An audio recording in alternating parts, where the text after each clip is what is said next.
AP హోంమంత్రి Vangalapudi అనితపై deputy CM Pawan Kalyan ప్రశంసలు కురిపించారు. విపత్కర పరిస్థితుల్లో ఏపీ హోంమంత్రి వంగలపూడి అనిత బాధితుల నిర్వహణ అభినందనీయమంటూ కొనియాడారు. సింహాచలం ఆలయంలో గోడకూలి 7 భక్తులు చనిపోయిన విషయం తెలిసిందే. ఈ నేపథ్యంలో ప్రమాద సమయంలో వంగలపూడి అనిత బాధ్యత తీసుకుని పనిచేయడం అభినందనీయమంటూ పవన్ కళ్యాణ్ ప్రశంసించారు. విపత్కర పరిస్థితులు నెలకొన్నప్పుడు హోంమంత్రిగా బాధ్యతల నిర్వహణలో వంగలపూడి అనిత చూపుతున్న చొరవ, బాధితులకు బాసటగా నిలుస్తున్న తీరు అభినందనీయమని పవన్ కళ్యాణ్ ట్వీట్ చేశారు. ప్రజా జీవితంలో ఉన్నవారు ఏ సమయంలోనైనా స్పందించడమే కాదు, శోకంలో ఉన్నవారికి స్వాంతన చేకూర్చాలి అన్న పవన్ కళ్యాణ్ వంగలపూడి అనిత ఆ విధంగా స్పందిస్తున్నారన్నారు. ఇక సింహాచలం దుర్ఘటన విషయం తెలియగానే తెల్లవారుజామున 3 గంటలకే సంఘటనా స్థలానికి చేరుకుని పరిస్థితి సమీక్షిస్తూ అధికారులకు దిశానిర్దేశం చేశారని పవన్ కళ్యాణ్ తెలిపారు. ప్రమాదంలో చనిపోయిన వారి కుటుంబాలతోనూ గాయపడ్డ వారి సంబంధికులతో మాట్లాడి ఓదార్చారని అన్నారు.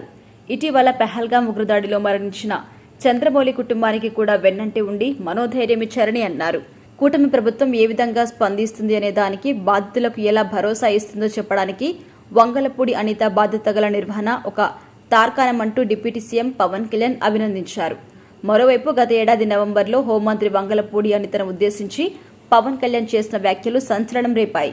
పిఠాపురం పర్యటనలో భాగంగా మాట్లాడిన పవన్ కళ్యాణ్ ఏపీలో శాంతి భద్రతలపైన హోంశాఖ గురించి కీలక వ్యాఖ్యలు చేశారు. అప్పట్లో చిన్నారులు, మహిళలపై అఘాయిత్యాలు, అత్యాచారాల నేపథ్యంలో ఎమోషనల్ అయిన పవన్ కళ్యాణ్ తాను హోంమంత్రిని అయితే రాష్ట్రంలో పరిస్థితి వేరేగా ఉంటుందంటూ సంచలన కామెంట్స్ చేశారు. జరుగుతున్న ఘటనకి హోంమంత్రి అనిత బాధ్యత తీసుకోవాలని, హోంశాఖపై రివ్యూ చేయాలని సూచించారు. పరిస్థితులు ఇలాగే ఉంటే తాను హోంమంత్రిగా బాధ్యతలు తీసుకోవాల్సి వస్తుందంటూ అప్పట్లో పవన్ కళ్యాణ్ చేసిన వ్యాఖ్యలు తీవ్ర చర్చాన్యాంశమయ్యాయి.